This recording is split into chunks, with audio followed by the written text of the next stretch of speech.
بسم اللہ الرحمن الرحیم الحمد للہ وحدہ والصلاة والسلام علی من لا نبی بعدہ وعلی آلہ وصحبہ واہل بیتہ الذین اوفوا عہدہ اما بعد۔ الحمد للہ تعالی آج اللہ تعالیٰ کے فضل و کرم اور اللہ تعالیٰ کے حبیب صلی اللہ تعالی علیہ وآلہ وصحبہ وبارک وسلم کی نگاہ عنایت سے ہمارے دورہ تفسیر القرآن کا چھٹا لیکچر ہے، اور آج کا ہمارا عنوان ہے علم تفسیر، تفسیر کے مبادئ عشرہ، یعنی وہ 10 بنیادی باتیں جو علم تفسیر کے بارے میں معلوم ہونی ضروری ہے۔ نمبر 1، نام ہے علم التفسیر، تفسیر کا علم۔ نمبر 2، حد یعنی جامع معنی تعریف، اور وہ یہ ہے هو علم باصول یعرف بها معنی کلام اللہ تعالی علی حسب الطاقت البشریہ، یعنی تفسیر ایسے قوانین کے جاننے کا نام ہے کہ جن کے ذریعے اللہ تعالیٰ کے کلام کے معنی کی معرفت حاصل ہو بحسب طاقت بشریہ۔ فن تفسیر کا موضوع، علم تفسیر کا موضوع آیات قرآنیہ ہیں، اس حیثیت سے کہ بقدر طاقت بشریہ ان کے معنی و مطالب کو سمجھا جائے۔ چوتھی چیز ہے واضح، اس علم کا واضح کون ہے؟ وضع کرنے والا، بنیاد رکھنے والا۔ علم تفسیر کا اصل واضح خود خدائے بزرگ و برتر اور اس کے رسول صاحب قرآن صلی اللہ علیہ وسلم کہ اللہ اور رسول نے کلام اللہ کے سمجھنے کے لیے بنیادی رموز و اشارات خود مہیا فرمائے، پھر ان کے بعد امت کے اندر وہ ائمہ دین جنہوں نے ان بنیادوں پر علم تفسیر میں مہارت تامہ حاصل کی اور ان اصولوں کو مزید نکھار کر مفصل و مدون کیا، یعنی ترتیب دیا، اور یوں علم تفسیر کے اصول و قواعد مدون کر کے انہیں ایک باقاعدہ فن کی شکل دی، جسے آج فن علم تفسیر کہا جاتا ہے، فن تفسیر یا علم تفسیر۔ پانچویں چیز ہے جی استمداد، مدد کی چاہت۔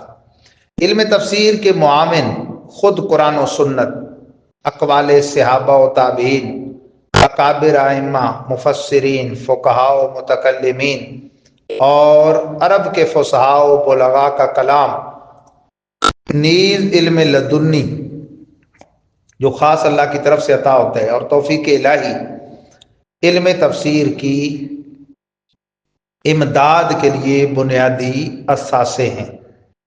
نمبر 6، فائدہ۔ اللہ تعالیٰ کے کلام کی مراد کو حتی الامکان علی وجہ الکمال جان لینا، یہ علم تفسیر کا فائدہ ہے۔ ساتویں چیز ہے مبادئ عشرہ میں سے غایت، یعنی غرض، مقصد۔ علم تفسیر کی غرض و غایت دنیا میں احکام الہی کی پیروی اور ممنوعات سے پرہیز کر کے دنیا میں اس کے ثمرات سمیٹنا، پھر آخرت میں نعیم جنت، رضا و دیدار الہی سے خصوصی حصہ پا کر سعادت دارین کو حاصل کرنا۔ آٹھویں چیز ہے حکم۔ اس علم کا حکم یہ ہے کہ یہ فرض کفایہ ہے، یعنی بعض افراد امت حاصل کر لیں تو دیگر لوگوں سے کفایت کر جائے گا، سب کے لیے فردن فردن سیکھنا فرض نہیں ہے۔ نمبر 9، مسائل۔ علم توحید و نبوت اور ان کے ملحقات یعنی اسلامی عقائد، عملی احکام یعنی اوامر و نواہی وغیرہ۔ 10ویں اور آخری چیز جو بنیادی چیزوں میں سے ہے وہ ہے نسبت، یعنی مقام، درجہ۔ دوسرے علموں کے مقابلہ میں علم تفسیر کا رتبہ کیا ہے؟ تو حقیقت یہ ہے کہ علم تفسیر تمام علوم شرعیہ کی بنیاد اور تمام دیگر علوم کا مخدوم ہے، کہ سارے علوم اس کے خادم ہیں، اس کا درجہ تمام علوم سے برتر ہے۔ کیوں کہ اس کا موضوع سب سے برتر ہے، اس کا موضوع ہے کلام اللہ۔ تو موضوع سے فن جو ہے وہ رتبہ پاتا ہے، تو لہذا اس کا رتبہ موضوع کے اعتبار سے سب سے بلند تر ہے۔ اگلی بات ہے ہماری شرائط مفسر۔ علم تفسیر جاننے والے مفسر کے لیے کیا شرائط ہیں؟ مفسرین کرام فرماتے ہیں کہ مندرجہ ذیل علوم و فنون میں مہارت تامہ حاصل کیے بغیر کسی کے لیے حلال نہیں کہ تفسیر کرنے کے درپے ہو۔ اب آپ یہ سنیے اور پھر اندازہ کیجئے کہ کون سی تفسیر تفسیر ہے اور کون سی تفسیر تفسیر نہیں ہے، بلکہ تفسیر کے نام پہ وہ دھبا ہے، اور کون بندہ اس کا حال ہے کون نہیں ہے۔ نمبر 1 علم لغت عربی، نمبر 2 علم اشتقاق، ایک کلمے سے دوسرا کلمہ نکالنے کا علم، نمبر 3 علم صرف، نمبر 4 علم نحو، کہ اس میں مفردات و مرکبات اور کلموں کو باہم جوڑنے کے علوم حاصل ہوتے ہیں، نمبر 5 علم معانی، نمبر 6 علم بیان، نمبر 7 علم بدیع جن کے مجموعے کو بلاغت کہتے ہیں، نمبر 8 علم قراءت قرآن پڑھنے کا جو طریقہ ہے، نمبر 9 علم اصول دین، نمبر 10 علم تفسیر القرآن، نمبر 11 علم الحدیث، نمبر 12 علم فقہ و اصول فقہ، نمبر 13 علم کلام جسے علم عقائد بھی کہتے ہیں، نمبر 14 علم اسباب نزول و قصص، آیات کے جو شان نزول ہیں اور جو قرآنی قصے ہیں ان کا علم، نمبر 15 علم ناسخ و منسوخ، کہ کون سی آیت بعد میں اتری اور اس نے پہلی آیت میں موجود حکم کو منسوخ کر دیا، یا تلاوت کو آیت کو منسوخ کر دیا، یا دونوں کو منسوخ کر دیا۔ تو اس کے لیے یہ معلوم ہونا ضروری ہے کہ کون سی آیت پہلے ہے کون بعد میں ہے۔ نمبر 16 علم لدنی، خاص من جانب اللہ، بغیر کسب کیے جو علم اللہ عطا فرماتا ہے۔ امام سیوطی فرماتے ہیں علم لدنی وہ علم ہے جو کسی عالم کو اپنے علم پر عمل اور اس کی اشاعت کے نتیجے میں اللہ تعالی محض اپنے فضل سے اپنے یہاں سے عطا فرماتا ہے۔ اس علم میں وہبی بھی کہتے ہیں، وہبن بمعنی دینا، عطا کرنا۔ درج ذیل حدیث پاک میں اس کی طرف اشارہ کیا گیا ہے، من عامل بما علم اورثہ اللہ تعالی علما ما لم یعلم، جو شخص اپنے علم پر عمل کرے اللہ اسے ان باتوں کے علم کا وارث بناتا ہے جن کو وہ پہلے نہیں جانتا تھا۔ امام سیوطی اور امام بدر الدین فرماتے ہیں یہ مذکورہ علوم و فنون ایک مفسر کے لیے بمنزل آلات و اوزار ہیں، جس طرح مستری کے آلات و اوزار ہوتے ہیں تو کام کرتے ہیں۔ اب یہ اتنا کام جو ہوا ہمارے سامنے، تو یہ آلات و اوزار کے سہارے ہی ہوئے، ظاہر ہے انہوں نے اپنے خالی ہاتھوں سے تو نہیں کیا ڈائریکٹ۔ جو شخص ان میں مہارت کے بغیر تفسیر کرنے بیٹھے گا وہ ایسے ہی ہے جیسے کوئی بڑئی ہونے کا مدعی ہو، اپنے آلات و اوزار کے بغیر خام لکڑی کا گولا لیے کرسی میز گھڑنے بیٹھ جائے، ایک کچی لکڑی لے لے اور اس سے جناب لگ جائے، تو ظاہر اسے رندھا چاہیے، اسے چیرنے کے لیے آرا چاہیے وغیرہ وغیرہ، لہذا ایسا تفسیر کرنے والا تفسیر بالرائے کا مرتکب ہوگا، کیونکہ شرعاً ناجائز و حرام ہے۔ متاخرین نے تفسیر کے لیے علوم بالا جو 16 بیان ہوئے ان کے علاوہ چند اور علوم کو بھی شرائط مفسر میں سے قرار دیا، جو کہ یہ ہیں: نمبر 1 علم تاریخ، نمبر 2 علم جغرافیہ، نمبر 3 علم زہد و سلوک، نمبر 4 علم اسرار، نمبر 5 علم جدل و مناظرہ، نمبر 6 علم سیرت، نمبر 7 علم حقائق، نمبر 8 علم حساب، نمبر 9 علم منطق، اور نمبر 10 علم فلسفہ۔ لیکن حقیقت یہ ہے کہ یہ علوم علم تفسیر کے لیے وہ جو بنیادی حیثیت رکھتے ہیں، 16 علوم ان میں سے نہیں ہیں، البتہ تفسیر قرآن میں معاون ہو سکتے ہیں۔ ٹھیک ہے جی۔ اس سے اگلی بات ہے جی التفسیر والتاویل، یعنی تفسیر اور تعویل کیا ہیں اور ان کا باہمی فرق کیا ہے۔ تفسیر کے لغوی معنی بیان کرنا اور واضح کرنا، یہ شروع میں بھی بیان ہوا تھا پہلے درس میں۔ تفسیر فسرن سے باب تفعیل کا مصدر ہے، اور فسرن کا لغوی معنی بیان اور کشف ہے۔ تو معنی کیا ہو گیا؟ باب تفعیل میں ہے تو اس میں چونکہ مبالغہ ہوتا ہے، خوب بیان کرنا اور خوب کھولنا۔ المفردات فی غریب القرآن میں ہے۔ دوسرا قول یہ ہے کہ فسرن مقلوب ہے سفرن کا، جس کا معنی اجالا یا روشن کرنا۔ یہ تفسیر روح المانی جلد اول صفحہ 4 پہ یہ بات ہے۔ عرب والوں کا یہ محاورہ ہے، جب نور اور اجالا پھیل جائے صبح کی روشنی تو وہ کہتے ہیں اسفر صبح اے الضحیٰ، کیا ہے کہ جناب صبح روشن ہو گئی۔ خاتم المحققین علامہ سید محمود آلوسی صاحب روح المانی کہتے ہیں کہ یہ توجیہ اگرچہ ممکن ہے لیکن غیر ضروری ہے، یعنی اس کی ضرورت نہیں، کھولنے اور بیان اور کشف کا معنی خود فسرن میں آ گیا۔ امام خازن فرماتے ہیں قول یہ کہ لفظ تفسیر تفسیرتن سے ماخوذ ہے، اور تفسیرہ اس دلیل کو کہتے ہیں جس میں غور و فکر کر کے طبیب مریض کی پوشیدہ بیماری کا سراغ لگاتے ہیں۔ اسی طرح مفسر بھی دلیل یا قرینہ میں غور و فکر کر کے آیت کریمہ کے معنی معلوم کر لیتا ہے۔ یہ تفسیر خازن صفحہ 14 پہ جلد اول میں یہ بات موجود ہے۔ علم تفسیر کی تعریف، یہ تعریف مبادی اشرا کے ضمن میں بیان ہو چکی، اور اس کو امام جمل نے مختار قرار دیا۔ کون سی؟ جو ابھی آپ نے سنی کہ ہوا علم بے اصولی یعرف بہا معنی کلام اللہ تعالی علی حسب طاقت البشریہ، وہ قوانین جن کے ذریعے کلام باری کے معنی کو جانا جائے بحسب طاقت بشریہ۔ دوسری تعریف امام ابو حیان اندلسی نے کی ہے، صاحب تفسیر البحر المحیط۔ وہ کہتے ہیں تفسیر وہ علم ہے جس میں قرآنی الفاظ کو بولنے کی کیفیت، ان کے معنی، کلموں اور جملوں سے نکلنے والے احکام وغیرہ سے بحث کی جاتی ہے، اور کچھ امور اس کا تتمہ ہیں جیسے ناسخ و منسوخ، اسباب نزول، اور ایسے قصوں کی تفصیل کی معرفت کہ جن کا قرآن مجید میں مبہم یا مجمل انداز میں بیان ہوا۔ یہی قول امام محقق آلوسی کا ہے جو جلد اول صفحہ 4 پہ روح المانی میں انہوں نے اختیار کیا۔ الاتقان جلد 2 صفحہ 174 پہ ہے کہ امام بدر الدین زرکشی فرماتے ہیں تفسیر وہ علم ہے جس سے قرآن کریم اور اس کے معانی کا بیان، احکام اور اسرار کا استخراج معلوم ہوتا ہے۔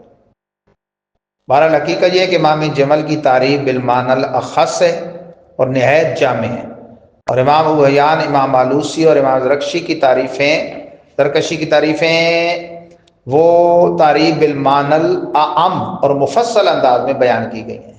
اسی تفسیر کی وجہ سے جمہور مفسرین نے بھی انہیں اختیار کی۔ یہ تو ہی تفسیر۔ تعویل کیا ہے؟ تفسیر جمل میں ہے، تعویل کے اصلی معنی رجوع اور کشف کے ہیں۔ الاتقان میں امام سیوطی فرماتے ہیں تعویل دراصل اولن سے بنے، اولن کا معنی ہے رجوع کرنا۔ لفظ تعویل چونکہ باب تفعیل سے ہے، اس کے معنی ہوگے کسی چیز کو اس کی اصل کی طرف لوٹانا، یعنی رجوع کروانا، یا کسی مخفی چیز کو کھولنا، اور اس سے مراد یہ ہے کہ کسی چیز کی غایت مقصودہ کو واضح کرنا۔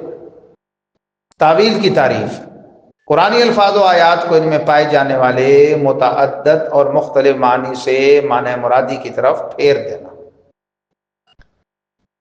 اب یہ تو علم تفسیر و تعویل کا معنی اور تعریف ہے، ان کا باہمی فرق کیا ہے؟ ائمہ تفسیر کے اس بارے میں 2 قول ہیں۔ نمبر 1، امام ابو عبیدہ اور ان کے ہم نواؤں کا قول ہے کہ تعویل اور تفسیر میں جو فرق ہے وہ محض لغت کے اعتبار سے ہے، جبکہ اصطلاح مفسرین میں دونوں ایک ہی چیز ہیں، دونوں ایک ہی چیز۔ جبکہ امام سیوطی اور امام زرکشی وغیرہ ہما نے تفسیر اور تعویل کے فرق میں کوئی 12 گروہوں کے اقوال نقل کیے، ان میں سے اختصار کر کے ہم کچھ پیش کرتے ہیں۔ نمبر 1، امام راغب اصفہانی فرماتے ہیں کہ الفاظ و مفردات کی تشریح میں عموماً تفسیر کا لفظ استعمال ہوتا ہے، نیز تفسیر کا استعمال صرف کتب الہیہ کے ساتھ مخصوص ہے، جبکہ تعویل کا اکثر استعمال کتب الہیہ کی تشریح کے علاوہ دوسرے کلاموں کی تشریح کے لیے بھی ہوتے ہیں۔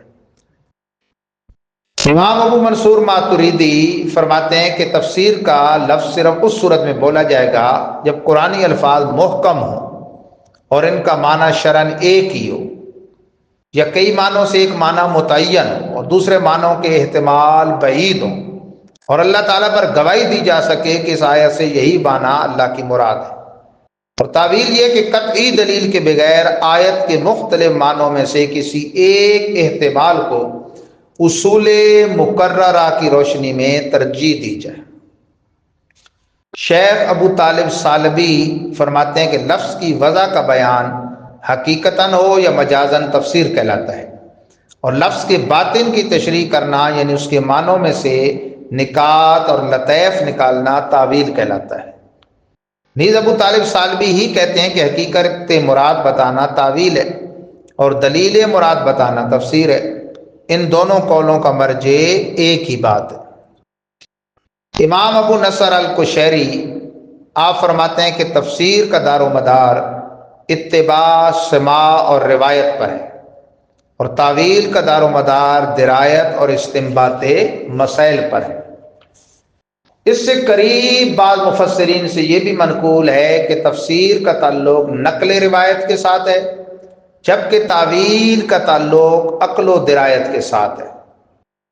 نیز اسی کے قریب قریب یہ قول بھی ہے کہ قرآنی آیات کی تشریح جو کتاب اللہ میں مبین اور سنت صحیحہ و آثار میں معین ہو چکی ہو، اس کا نام تفسیر رکھیں گے، جبکہ تعویل ان معنی و مسائل کو کہیں گے جن کو ماہرین نے اصول مقررہ کی روشنی میں عقل و درایت سے استنباط کیا، یعنی مجتہدین نے۔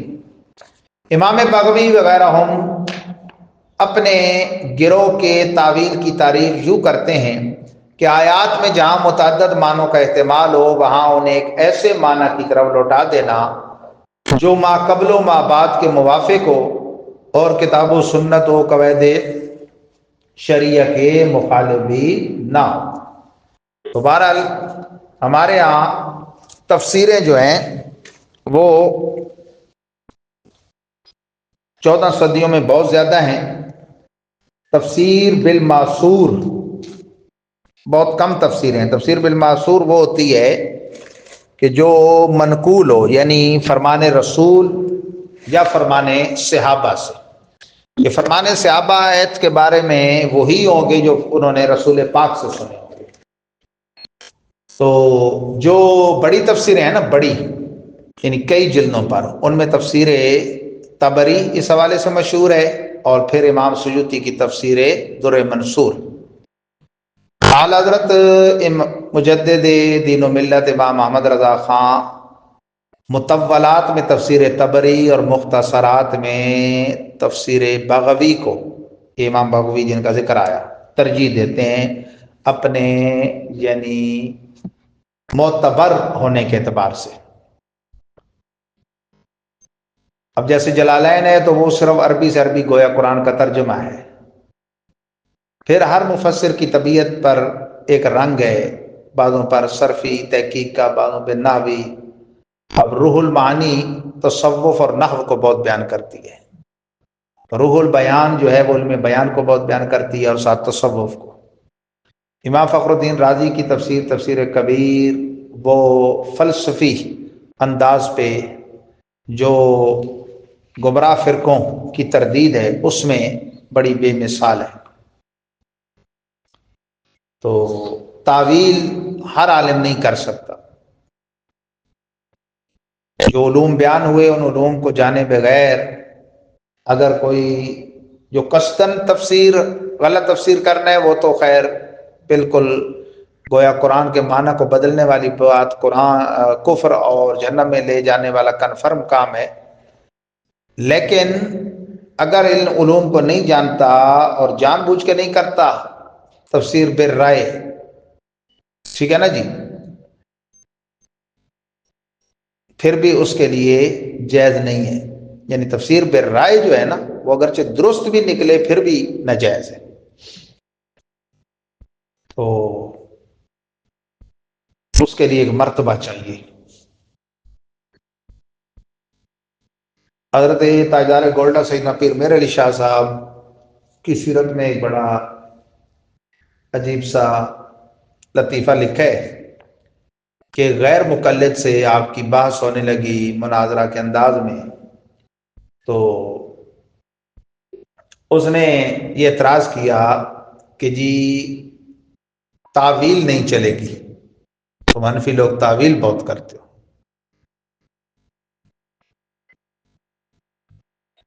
آپ نے فرمایا پھر ٹھیک ہے، ایک شرط میری ہے کہ پہلا سوال میں کروں گا. ٹھیک ہے جی. تو آپ نے آیت کریمہ پڑھی کہ من کانا فی ہذہ اعمی فہو فی الآخرۃ اعمی، کہ جو اس جہان میں اعمی ہوگا آخرت میں بھی اعمی ہوگا. حمزہ عین میم اس کے اوپر کھڑی زبر اور پھر یا. اعمی کا معنی ہے اندھا، اور وہ حافظ نابینا تھا جس سے آپ کی بحث تھی غیر مقلد سے. آپ نے کہا کہ اب اس آیت کو معنی بیان کرو لیکن تعویل نہیں کرنی. اب وہ ظاہری معنی تو اس کا بنتا تھا جو یہاں اندھا ہے وہ جبکہ اس کی مراد اور ہے، وہ متشابہات میں سے اس کی مراد ہے جو یہاں دل کا اندھا ہے، کافر ہے، کفر پہ مرے گا، وہ آخر میں کافر ہی اٹھے گا. تو اس دن سے اس کا بستی میں نام پڑ گیا حافظ عامہ، جدھر وہ گزرتا لوگ کہتے حافظ عامہ جا رہے ہیں. تو ظاہر متشابہات میں تو تعویل ہوتی ہے. اس میں بھی متقدمین تو فرماتے تھے کہ ان کی آیت ہونے پر، قرآن ہونے پر، اللہ کی طرف سے ہونے پر ہمارا ایمان ہے، حق ہے، لیکن اس کے معنی میں وہ دخل نہیں دیتے تھے. متقدمین کے بعد جب متاخرین کا دور آیا انہوں نے دیکھا کہ لوگ پھر اپنی تعویلیں بنا کے گمراہ ہونے لگ گئے، تو انہوں نے تعویلات حسنہ کر دی، جیسے ید اللہ، وجہ اللہ وغیرہ کا. لوگ جب معنی جسمی لینے لگ گئے اللہ تعالیٰ کے لیے، اللہ کا ہاتھ، اللہ کا چہرہ، تو پھر تعویلات حسنہ انہوں نے پیش کر دی. لیکن وہ تعویل لے کے تعویل بندہ کرے گا. ٹھیک ہو گیا جی. اگلی بات ہے جی ہماری مراتب تفسیر اور شروط صحت تفسیر. تفسیر قرآن مجید کے چند مرتبے ہیں. نمبر ایک مرتبہ اولا یہ ہے کہ تفسیر القرآن بالقرآن، یعنی قرآن کی تفسیر خود قرآن ہی کی دوسری آیتوں کے ذریعے کرنا. ائمہ مفسرین کا مشہور مقول ہے القرآن یفسر بعضہ بعضا، قرآن اس کی شان یہ ہے کہ اس کا بعض کی تفسیر بیان کرتا ہے. مرتبہ ثانیہ تفسیر القرآن بالحدیث، یعنی احادیث و سنن نبویہ کے ذریعے قرآن کی تفسیر کرنا. مرتبہ ثالثہ یہ ہے کہ صحابہ اور تابعین کے آثار سے قرآن کی تفسیر کرنا. یہ مرتبہ دراصل مرتبہ ثانیہ کا تتمہ ہے. یہ بات تھوڑی دیر پہلے بھی میں کر گیا ہوں کہ تفسیر معصور اسے کہتے ہیں جو رسول پاک کے فرامین یا صحابہ کے فرامین سے. بھائی ان کو ایک ہی اس میں نے کیوں رکھا؟ اس لیے کہ صحابہ اس آیت کی تفسیر وہی کریں گے جو سرکار سے سنی ہوگی. مرتبہ رابعہ علوم عربیہ، یعنی لغت عرب و محاورات عربی، زمانہ نزول قرآن، قواعد صرف و نحو، اصول فصاحت و بلاغت کے ساتھ قرآن کی تفسیر کرنا. یعنی علوم ضروریہ کا حامل عالم جو تفسیر کرے گا. مرتبہ خامسہ عقل و درایت سلیمہ کے ساتھ قرآن کی تفسیر کرنا، مگر اس کے لیے خاص طور پر وہ شرائط ملحوظ رہیں جو صحت تفسیر کے لیے مفسرین نے قرار دی ہیں. وہ آگے آ رہے ہیں شروط صحت تفسیر. مرتبہ سادسہ ادنا مناسبت ظاہری اور قوی مناسبت باطنی کی بنا پر علم لدنی اور علم حقائق کی روشنی میں تفسیر کرنا. اس سے علماء حقائق نے تفسیر اشاری کے نام کے ساتھ موسوم کیا ہے. موسوم کیا اور ہمارے عرف میں سے صوفیانہ تفسیر کہتے ہیں. بشرط یہ کہ اصول مقررہ اور شروط معتبرہ علم تفسیر کے خلاف نہ ہو، نیز تفسیر ظاہری کا انکار نہ کیا جائے. تو چند صحت کی چند شرطیں شروط صحت تفسیر وہ 5 ہیں. نمبر 1 شرط اول یہ کہ تفسیر قرآن مجید و احادیث و آثار سے ماخوذ اور مطابق ہو، ان کے مخالف نہ ہو۔ شرط ثانی، قرآنی سیاق و سباق سے مطابقت رکھتی ہو، کہ سیاق و سباق کا بڑا تعلق ہوتا ہے۔ شرط ثالث، قواعد لغویہ، فنون عربیہ اور عرب کے استعمالات و محاورات کے مطابق ہو اور ان کے مخالف نہ ہو۔ شرط رابع یہ کہ قواعد شرعیہ اور دین مبین میں مقرر اصولوں سے ہم آہنگ ہو، ان سے متضاد ٹکرانے والی نہ ہو۔ شرط خامس، مقاصد قرآن کے تحت ہو، جو تفسیر مذکورہ بالا 5 شرائط کے مطابق نہ ہوگی وہ صحیح و مقبول ہرگز نہ ہوگی، بلکہ تفسیر بالرائے باطل، حرام اور مردود ہوگی۔ جیسے صاحب بلغت الحیران کی تفسیر مولوی حسین علی امام بجروی کی، ٹھیک ہے نا جی، جو بے وقوفیوں کا پلندہ ہے، اور مرزے کی تفسیر، مرزا قادیان کی وغیرہ وغیرہ، یا ہمارے دور میں مرزا انجینئر مرزا جانمی کی تفسیریں مختلف جو وہ ہانکتا ہے اپنے من گھڑت۔ تو آخری آج کے ہمارے سبق کی جو باس ہے وہ ہے تفسیر بالرائے اور فنون تفسیر و اقسام مفسرین کے بارے میں۔ تفسیر بالرائے یہ ہے کہ کسی لفظ کے بارے میں اصول مقررہ فن تفسیر کی روشنی میں یہ قرار دیا جائے کہ اس سے اللہ تعالیٰ کی مراد یہ ہے، سو اگر یہ بات دلیل قطعی سے معلوم ہوئی ہو تو اس پر یقین کر لینا چاہیے، اور اگر کسی دیگر دلیل شرعی سے ثابت ہو تو اس کے درجہ کے مطابق اس پر اطمینان کرنا ہوگا۔ لیکن جب اپنی عقل و فکر محض کی بنا پر اصول تفسیر کے قواعد کے برخلاف اپنے من سے کسی آیت کی تشریح کی جائے تو گو وہ بظاہر کتنی ہی جاذب نظر کیوں نہ ہو، تفسیر بالرائے کہلائے گی اور یہ بالاتفاق حرام ہے۔ چنانچہ حدیث پاک میں من فسر القرآن برأیہ فلیتبوأ مقعدہ من النار، جو اپنی رائے سے قرآن کی تفسیر کرے اس کو چاہیے اپنا ٹھکانہ جہنم میں بنا۔ تفسیر بالرائے کی 5 صورتیں۔ نمبر 1، تفسیر کے لیے جن علوم و قواعد کو جاننا شرائط مفسر میں سے ضروری قرار دیا گیا ہے ان میں مہارت حاصل کیے بغیر قرآن کی تفسیر کر ڈالنا۔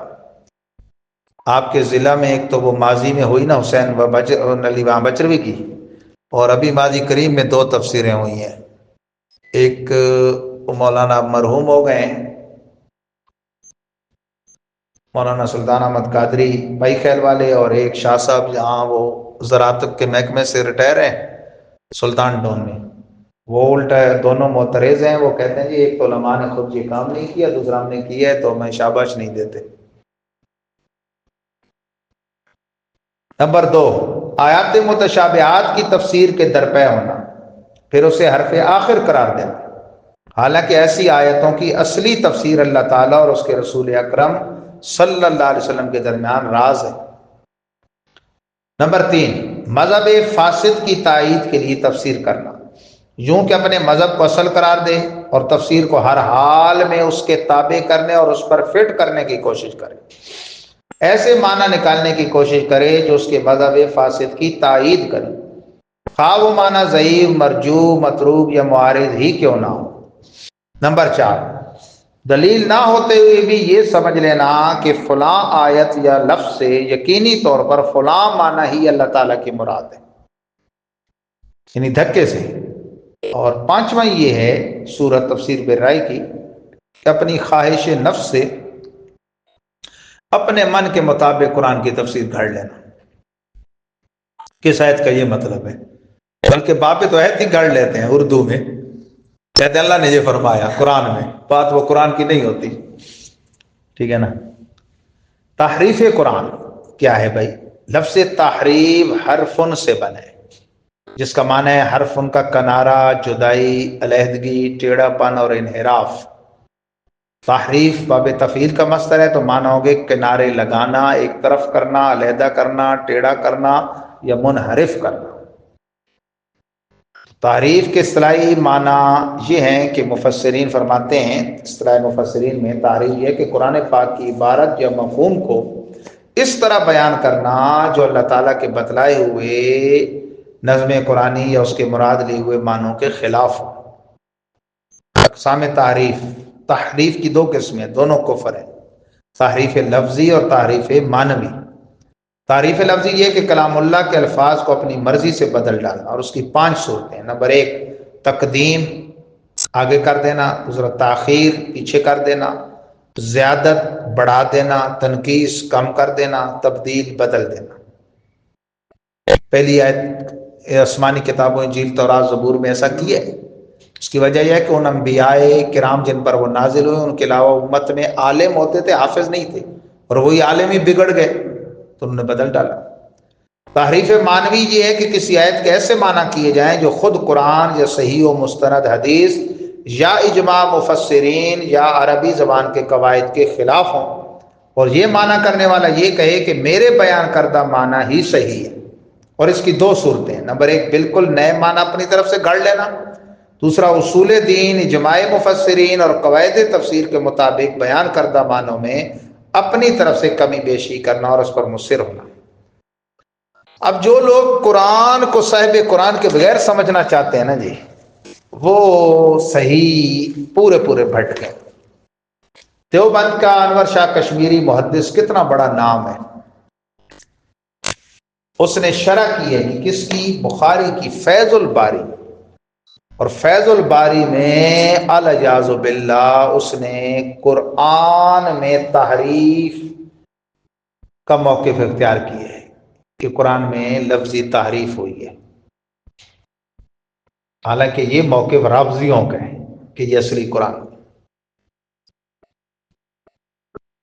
جبکہ قرآن میں نظمی لفظی بالکل عبارتی تحریف نہ ہوئی ہے، نہ ہو سکتی ہے، کہ اللہ نے اس کی حفاظت اپنے ذمہ کرم پر لی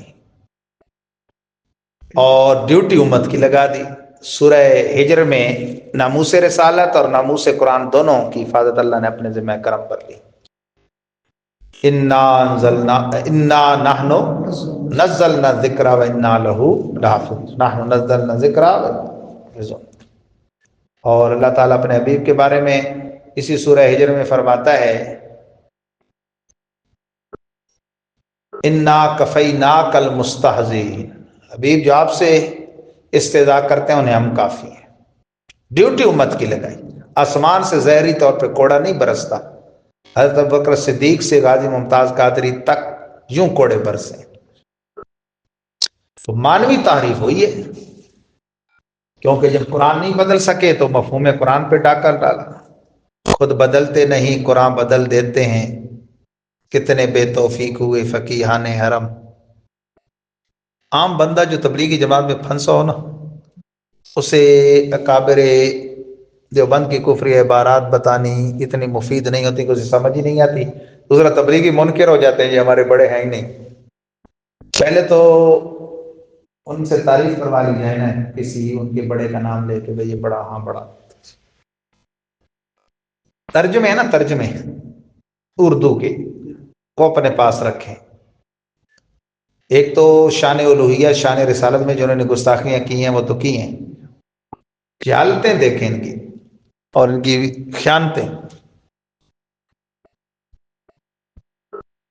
سورۃ البقرہ قرآن کی سب سے بڑی سورت کس کے نام پر ہے؟ گائے کے نام پر، بنی اسرائیل کی وہ گائے جس کا اس میں قصہ بھی ہے 8ویں 9ویں رکوع میں۔ تو البقرہ گائے کو کہتے ہیں عربی میں، الثور کہتے ہیں بیل کو۔ بالکل مبتدی طالب علم بھی جانتے ہیں کہ گول تا تو علامتی تانیث کی ہے، جس طرح عورتوں کے نام میں، بچیوں کے نام میں ہوتا ہے عائشہ، صدیقہ، فاطمہ، یہ آخر میں تا تھی نا گول جو وقف میں ہا بن گئے، ہاں تو یہ تائے مونس ہے البقرہ میں۔ تو البقرہ کہیں اس کے لیے کوئی تسکی وہ فعل، اور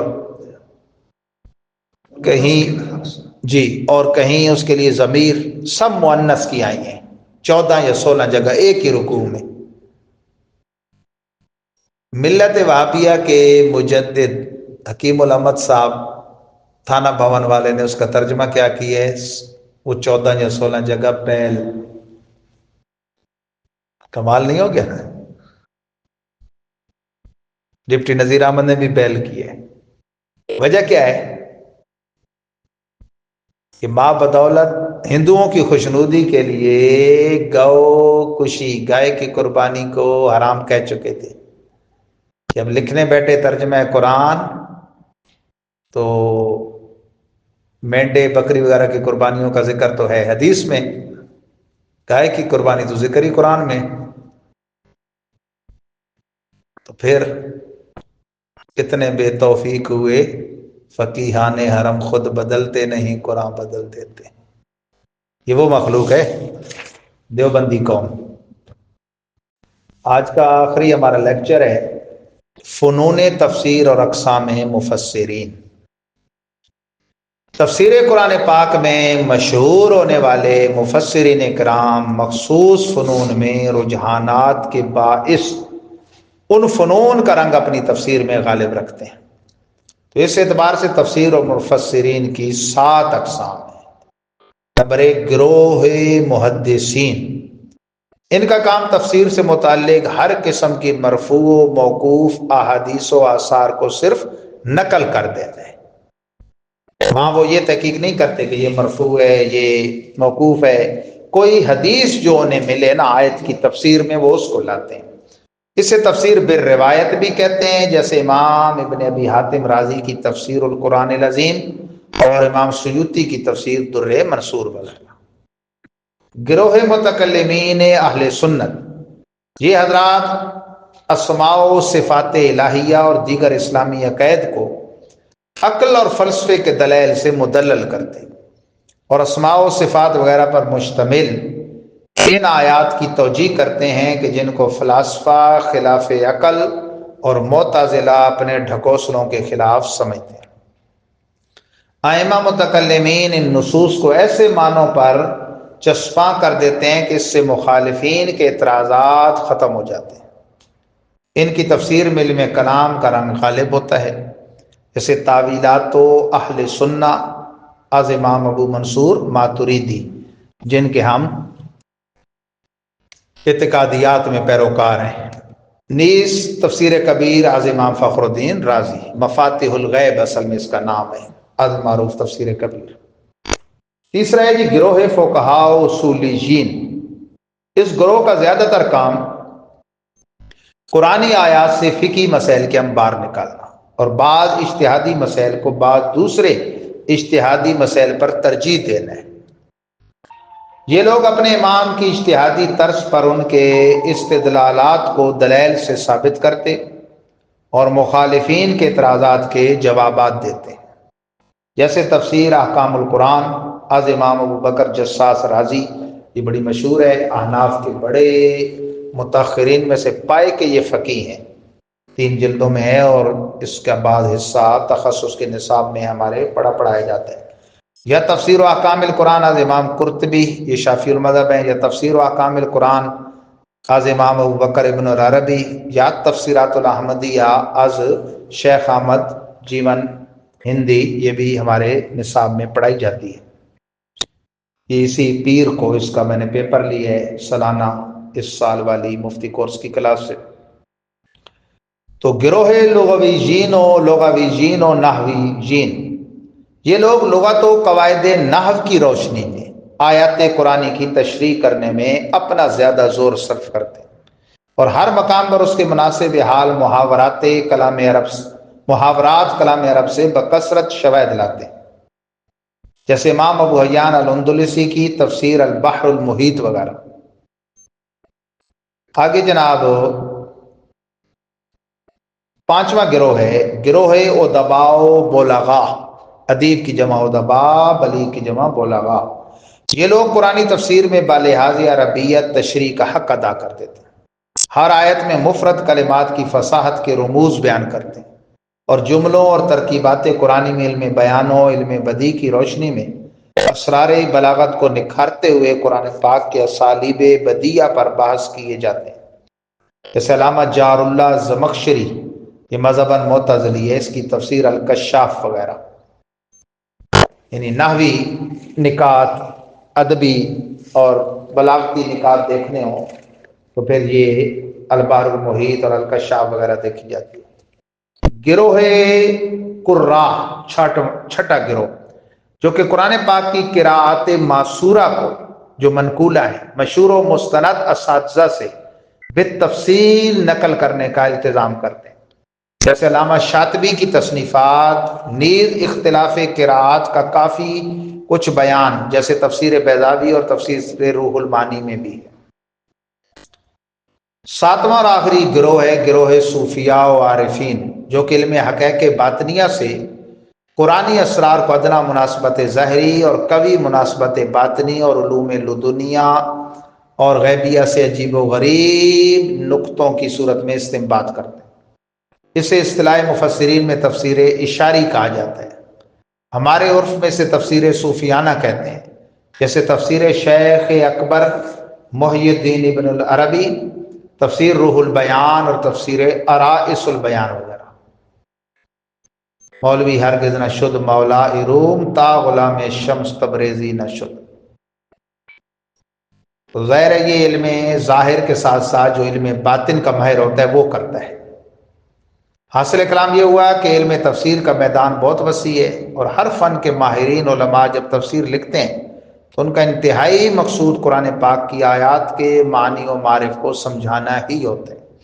چنانچہ ان میں سے ہر ایک اپنی قوت فصاحت و بلاغت اور دیگر فنون میں اپنی سمجھ، شعور اور اپنے فقہی ترجیحات کے لحاظ سے لکھتا چلا جاتا ہے، اور اسی وجہ سے ماہرین تفسیر کہتے ہیں کہ تفسیر کا دامن اتنا وسیع ہے کہ اس کا کنارہ معلوم نہیں کیا جا سکتا۔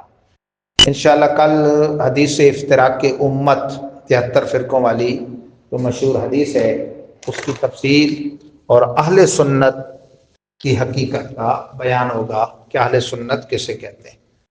کوئی سوال نہیں ہے؟ ماشاء اللہ۔ اللہم صلی وسلم وبارک علی سیدنا و مولانا محمد طب القلوب و دوائها وعافیت الابدان و شفائها و نور الابصار و ضیائها وعلی آلہ و صحبہ دائما ابدا۔ اللہم اید الاسلام والمسلمین، اللہم اید الاسلام والمسلمین وعساکر المسلمین من کانوا وحیث کانوا، اللہم انصر من نصر دین سیدنا محمد صلی اللہ علیہ وسلم وجعلنا منہم واخذل من خذل دین سیدنا مولانا محمد صلی اللہ علیہ وسلم ولا تجعلنا منہم یا حنان یا منان یا دیان یا رحمان ارحم علی احوالنا یا ارحم الراحمین صلی اللہ تعالی علی حبیبی سیدنا مولانا محمد وآلہ وصحبہ اجمعین۔ السلام علیکم ورحمۃ اللہ وبرکاتہ۔ آپ نے آج کے لیکچر میں متشابہات آیات اور ناسخ و منسوخ کا ذکر فرمایا۔ میرا سوال یہ تھا کہ یہ کہیں علیحدہ بھی ان کی یعنی جمع کی گئی ہیں کہ یہ آیات متشابہ ہیں اور یہ آیات منسوخ ہیں، یا ان کو کہیں علیحدہ کوئی کتابی شکل یا کوئی ایسا بیان کیا جا سکتا ہے کہ یہ آیات منسوخ ہیں ان کا حکم اور یہ متشابہات ہیں؟ السلام علیکم ورحمۃ اللہ وبرکاتہ، رہنمائی فرما دیں۔ وعلیکم السلام ورحمۃ اللہ تعالی وبرکاتہ، ثم السلام علیکم ورحمۃ اللہ تعالی وبرکاتہ۔ محترم محمد اکرام اللہ خان اتاری، سب انسپکٹر پنجاب پولیس نے بہت اچھا سوال کیا ہے کہ آج کے درس میں آیات متشابہات اور ناسخ و منسوخ کا ذکر ہوا، تو کیا ان کو یکجا بھی کہیں بیان کیا گیا ہے کہ آدمی وہاں سے ان چیزوں کو جان سکے؟ تو عربی میں تو خیر بہت مواد ہے اس پر، لیکن چونکہ یہ خود بھی اردو دان طبقہ کے ہیں اور اکثر اس کورس میں ایسے لوگ ہیں، تو ہمارے استاد گرامی قدر فیض مجسم مفسر اعظم پاکستان حضرت مولانا مفتی فیض احمد اویسی محدث باولپوری، علیہ رحمہ کا اس پر پورا ایک مقال ہے ناسخ و منسوخ پر، وہ اردو دان حضرات کے لیے بہت مفید ہے، اور مشہور درسی تفسیر تفسیرات احمدیہ اس کا ضیاء القرآن پبلیشر نے اردو ترجمہ شائع کی ہے، اس میں پوری تفصیل ہے کہ ناسخ و منسوخ کا مطلب کیا ہے، پھر جو صرف تلاوتاً منسوخ ہیں وہ کون سی ہیں، جو مانن منسوخ ہیں وہ کون سی ہیں، اور جو دونوں طریقوں سے منسوخ ہیں تلاوتاً اور حکماً وہ کون سی ہیں، اور انہوں نے ان کی کافی مثالیں دے کر اس کو واضح کیا اور کلیئر کیا۔ باقی مفسرین کرام تفسیروں میں جہاں کہیں وہ آیتیں آتی ہیں وہاں تو پھر الگ الگ تبصرہ کرتے ہی ہیں اس مقام پر، لیکن انہوں نے یہ یکجا بھی مثالیں دے دی ہیں۔ تو اس کے لیے ویسی صاحب کا رسالہ ناسخ و منسوخ اور ضیاء القرآن کی چھپی ہوئی ترجمہ تفسیرات احمدیہ کو ملاحظہ فرمائیے۔ السلام علیکم ورحمۃ اللہ تعالی وبرکاتہ۔ السلام علیکم ورحمۃ اللہ تعالی وبرکاتہ۔ آپ جتنے حضرات ہیں دورہ تفسیر القرآن والے، ایک کتاب ہے مفتی احمد یار خان نعیمی کی علم القرآن، وہ ضرور اپنے مطالعہ میں رکھیں، اس سے آپ کو یہ دورہ تفسیر القرآن کے لیکچر سمجھنے میں بھی آسانی ہوگی اور دیگر علوم قرآنیہ بھی حاصل ہوں گے۔